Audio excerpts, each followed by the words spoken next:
Okay, so 10C. We're going to do 10C here up here if anyone wants to watch this while you do your homework. This is section 4.2, pre-cal 20.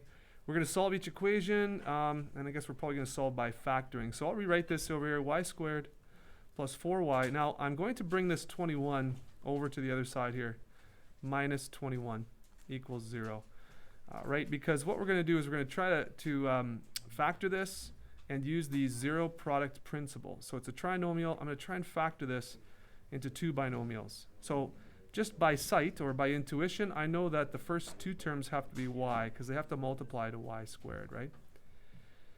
The last two terms have to multiply to negative 21 and add to 4. So negative 21 over here, what are the factors? Well, it looks like positive 7 and minus 3 are factors of 21 that are also going to combine to positive 4.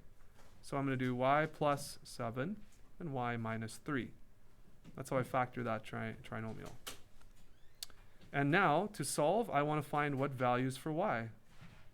And so I let each factor equal 0 because the zero product principle says that this whole expression here would equal 0 when one or both of the factors equal 0. So let's test out a y value that would make this factor equal 0, and that's y equals negative 7. And if this factor were to equal 0, okay, let's let that equal 0 and solve for y. Well, that's going to be y equals positive 3. So these are your two values, y equals negative 7 and y equals 3.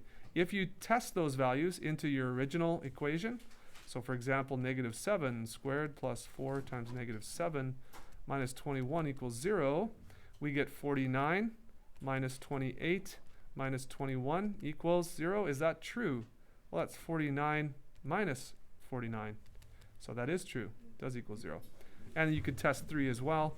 3 squared plus 4 times 3 minus 21.